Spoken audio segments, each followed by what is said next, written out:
Hello, আসসালামু আলাইকুম everyone. Hasan stories থেকে ডেইলি ব্লগ নিয়ে চলে আসলাম। আজকে সকাল সকাল আমি ঘুম থেকে উঠে গেলাম।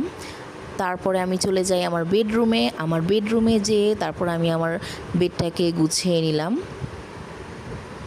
বেডরুমটা গুছিয়ে নিলে কাজটা অনেকটাই হালকা হয়ে যায়, আমার কাছে এটা মনে হয়।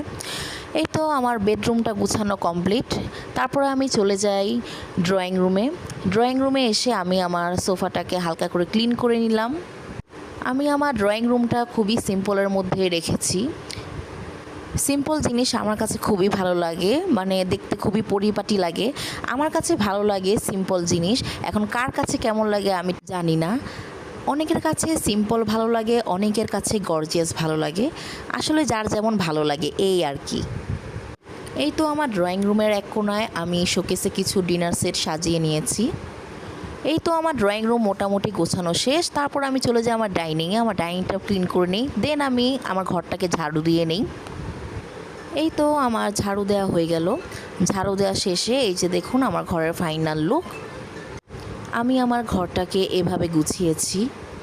এখন আপনারা আমাকে কমেন্ট করে জানাবেন আমার ঘর গোছানো কেমন হয়েছে, আপনাদের কাছে কেমন লেগেছে। সিম্পলের মধ্যেই সব কিছু রাখার ট্রাই করেছি। এরপর আমি চলে যাই কিচেনে আমার বাচ্চার জন্য সুজি রান্না করতে। এই তো সুজি রান্না হয়ে গেছে। সুজির সাথে আমি দুধ আর বাদাম গুঁড়ো মিক্স করে দিলাম। এই বাদাম গুঁড়ো আমি কিভাবে করেছি অন্য কোনো একদিন একটা ভিডিওতে আপনাদের সাথে শেয়ার করব। বাদাম গুঁড়ো আসলে প্রোটিনের খুবই ভালো একটা অংশ। এর মাঝে আমি চা বানিয়ে নিলাম। সকালে ঘুম থেকে উঠে আসলে এক কাপ চা না হলেই না। চাটা খেলে শরীরটা ফ্রেশ হয়ে যায় আর মনটাও ভালো লাগে।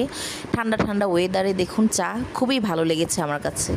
এই তো আমি লাঞ্চ করতে চলে আসলাম। লাঞ্চে ছিল মাছ ভুনা, কালিজিরা ভর্তা, ভাত, ডিম ভুনা, ছোটো চিংড়ি মাছ দিয়ে পেঁপের ঝোল। আজকে সন্ধ্যার নাস্তাতে খেলাম চিকেন তান্দুরি, সালাদ, নান রুটি। বরাবরই আমার ফাস্টফুড আইটেম বেশ পছন্দ।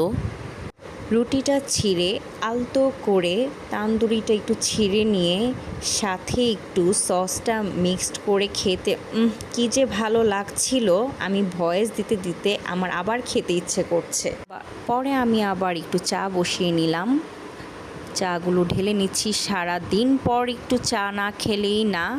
সন্ধ্যার দিকে আমার মাস্ট বি চা লাগবেই। চাটা খেলে আমার অনেকটাই শরীরটা ফ্রেশ হয়ে যায়। এটাই ছিল আমার সারাদিনের রুটিন।